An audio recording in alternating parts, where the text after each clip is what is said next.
Donc bonjour Mehdi. Bonjour Jean-Claude. Nous sommes ici dans ton centre, Oui. de A à Z, Oui.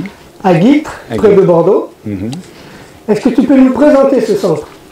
Oui, bien sûr, oui. Alors, c'est un petit centre à échelle humaine, hein. C'est vraiment un endroit très simple, très cosy, qui a été créé en 2003 par mon ami qui fait plus partie de ce monde, hein, Axel Pache. Et en 2004, on a décidé de lancer des stages de développement personnel, de proposer des séances individuelles d'accompagnement, surtout l'accompagnement par le toucher. Et puis petit à petit, le centre s'est développé, d'autres intervenants se sont greffés à nous et ont proposé d'autres disciplines, hein, telles que l'Ayurveda, le yoga, la réflexologie plantaire, le tantra, etc. Et donc aujourd'hui, on anime des stages de groupes ça peut aller de 4 à 8 personnes selon la discipline, hein, qui se passe, hein. Par exemple, les bols tibétains, les soins par les bols tibétains, c'est 4 personnes parce que c'est moi qui le fais et c'est un travail d'accompagnement. C'est plus facile pour moi aussi, hein, avec le son, etc., de m'occuper de 4 personnes que d'avoir 8 personnes. Voilà, et puis on a voulu créer un lieu qui nous ressemble. Je pense, hein, qu'on est simple, qui nous ressemble, et dans lequel les gens pouvaient être en immersion. Donc il y a des chambres dans la maison, et durant les stages, on s'occupe des repas, du petit déjeuner au repas du soir, en passant par le repas du midi, le goûter, etc. Et le logement, les gens sont hébergés et ne pensent entre guillemets à rien, ne sont pas là pour penser au repas du soir, etc. Donc je m'en occupe, hein. Voilà ce que je peux dire. Alors quelles sont vraiment les spécialités du centre? J'ai vu que c'est beaucoup axé formation massage. Oui, c'est beaucoup sur le massage, c'est l'accompagnement de la relation d'aide par le toucher. Tout est axé sur le toucher, mais il y a différentes disciplines. Il y a le massage californien, il y a le massage ayurvédique, il y a la réflexologie plantaire, il y a l'approche du toucher pour les personnes âgées. Il y a alors les autres spécificités telles que le massage crânien, la relaxation du visage, le massage aux pierres chaudes. Mais les grandes lignes, c'est surtout le travail d'accompagnement. Et le toucher est un outil. C'est pour ça que le massage prend une grande place, en fait, hein. J'aime toucher, donc c'est ce que j'avais envie de développer. D'accord. Donc, à côté du massage, quelles sont les choses qui marchent le mieux? L'accompagnement, un travail d'écoute, en fait. En individuel? En individuel, les séances individuelles, hein. Les gens ont besoin d'être écoutés, venir parler, peut-être trouver une solution, ou parfois sans le savoir, mais en tous les cas ont besoin d'être accompagnés, d'être écoutés surtout. Ouais. D'accord, donc en étant proche d'une grande ville comme Bordeaux, oui. Il y a donc beaucoup de gens qui viennent régulièrement, ce sont un petit peu entre parenthèses des habitués ou... Oui, les séances individuelles, c'est une clientèle, hein, dans le secteur, parfois un peu plus loin, parce qu'on est situé on est dans le Libournais ici, donc on est à 40 km de Bordeaux, on n'est pas loin de Périgueux, de Bergerac, donc tout cet axe-là, pour la clientèle individuelle, parfois un peu plus loin, hein. Par contre, pour les stages, les gens viennent de toute la France, voire l'étranger, la Belgique, l'Espagne, enfin d'autres destinations comme ça.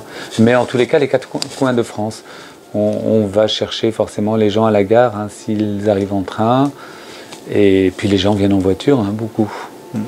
D'accord. J'ai vu aussi que vous aviez un lien avec un centre en Thaïlande. Oui, alors avec Axel, c'était son souhait. On avait découvert la Thaïlande, on en était tombé amoureux. Et donc on a décidé de créer un lieu, et Axel s'est centré là-dessus. Et on a créé un lieu en Thaïlande, à Nanta, le centre à Nanta, hein, qui se trouve à Krabi. à Onang exactement, hein, dans la province de Krabi. Et c'est un lieu de relaxation, de méditation ouverte à tout le monde, hein, d'initiation à la méditation, où les gens peuvent aller se poser, choisir le temps qu'ils veulent. Ça peut être 2 jours, comme une semaine, un mois. Et le programme, ben, il y a l'hébergement, et puis le matin, j'amène le groupe souvent à la plage pour faire du yoga pendant 2-3 heures.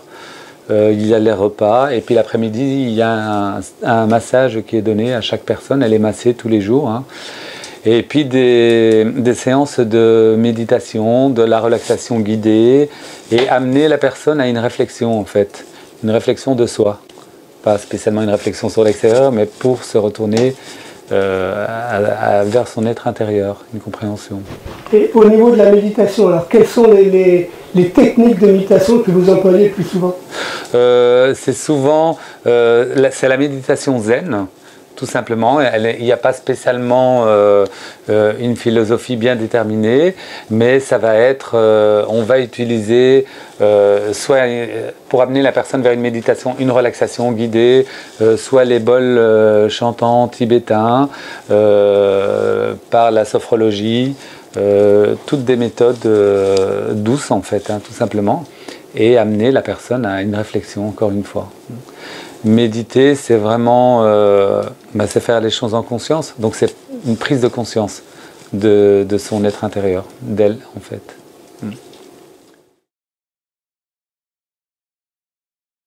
Oui, tout à fait.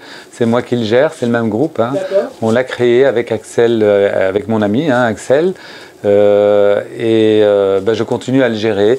Il y a quelqu'un en Thaïlande qui s'en occupe, hein, qui vit sur place, Pot, un Thaïlandais, qui s'en occupe, hein, très bien, qui s'occupe du centre du début jusqu'à la fin.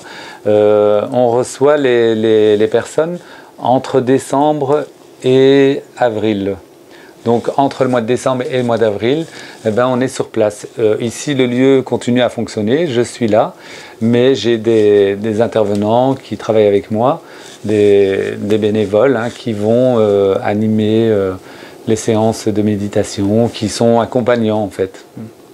Voilà. D'accord. Tu parlais de bol tibétain tout à l'heure. Oui. Est-ce que tu as fait une formation toi-même? Oui, j'ai été formé. Avec Axel, on a fait des formations sur les bols tibétains. On a découvert les bols tibétains dans un salon de bien-être sur Paris.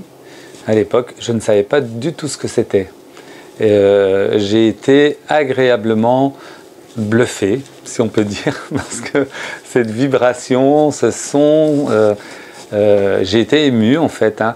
J'ai découvert ça par un monsieur qui est hollandais, qui s'appelle Hans de Back, et ça a été une révélation en fait, d'une découverte sur soi en fait, hein, parce que je n'aurais jamais imaginé qu'un bol puisse émettre un son, et après ce son émet une vibration qui va m'atteindre sous une certaine fréquence, et que ça résonnera en moi en fait. Et c'est ça qui était surprenant. Et la formation a duré longtemps ou... Oui, la formation sur les bols tibétains, j'ai fait une formation sur 10 jours. C'était beaucoup, c'était très long, mais c'était pas du matin au soir. Et il y avait aussi un travail de développement personnel. C'était pas simplement les bols tibétains, c'était une approche, hein, sur les bols tibétains, les bols de cristal. Et je suis tombé amoureux des bols tibétains, et donc c'est pour ça qu'ici je ne travaille qu'avec les bols tibétains. J'ai 1 ou 2 bols de cristal, mais c'est pas spécialement ce que je vais mettre en avant. Et puis du coup, on s'est mis à faire des stages sur 2 jours, hein, pour la relaxation par les bols tibétains. Alors, revenons au massage. Oui. Tu fais également des formations de massage. Oui, tout à fait. Quels sont les types de massages? Le massage, je vais dire de base, entre guillemets, ça va être le massage dit de massage californien, parce que ça va nous donner cette approche du toucher, ça va nous donner aussi cette trame du travail énergétique du corps, et cette approche pour accéder à d'autres massages. Donc moi j'enseigne le massage californien, et puis je suis très proche approche de la philosophie tantrique et je travaille sur le tantra aussi. Après, il y a d'autres intervenants qui ont des spécificités bien déterminées et qui travaillent par exemple en réflexologie plantaire. Il y a une formation professionnelle qui est donnée ici en réflexologie plantaire sur 3 niveaux par Stéphane Lecoq. Et puis il y a le massage ayurvédique, quelqu'un qui travaille l'ayurveda, le shinetsang, donc le massage du ventre, l'approche du shiatsu, etc. Il y a d'autres techniques comme ça qui sont abordées. Alors tu parles de tantra, c'est quoi ton approche toi personnelle du tantra? Comment tu l'utilises dans tes formations de massage? Alors je l'utilise pour moi l'utiliser dans l'approche du massage, c'est un outil, parce que le tantra c'est une philosophie, c'est une approche globale, et pour amener la personne dans une réflexion et créer un tout avec l'ensemble qui nous unit, eh ben, il y a cette approche du toucher. Pourquoi j'aborde le tantra par le massage? Parce que pour moi, on rassemble l'être dans sa globalité, depuis la pointe des pieds jusqu'à la pointe des cheveux, et l'être dans sa dimension globale. Donc c'est un travail holistique. C'est pas juste un toucher physique. Il y a aussi le côté énergétique, il y a aussi la dimension émotionnelle, la dimension spirituelle. Et la prise de conscience de l'être dans sa globalité, c'est pour moi d'abord le toucher, puis un travail sur l'énergie, son énergie, notre énergie sexuelle qui est très puissante, et le principe c'est d'éveiller cette énergie, cette kundalini en fait, et de la diffuser dans le reste du corps. Et l'outil que j'ai trouvé, c'est le toucher, et c'est comme ça que j'utilise le massage, l'approche tantrique dans cette technique. Ok, s'il n'y avait qu'un mot pour te définir, quel serait ce mot? Je dirais que je suis tantrique parce que je suis un ensemble, une globalité. Voilà. Ok, merci Mehdi. Merci à toi.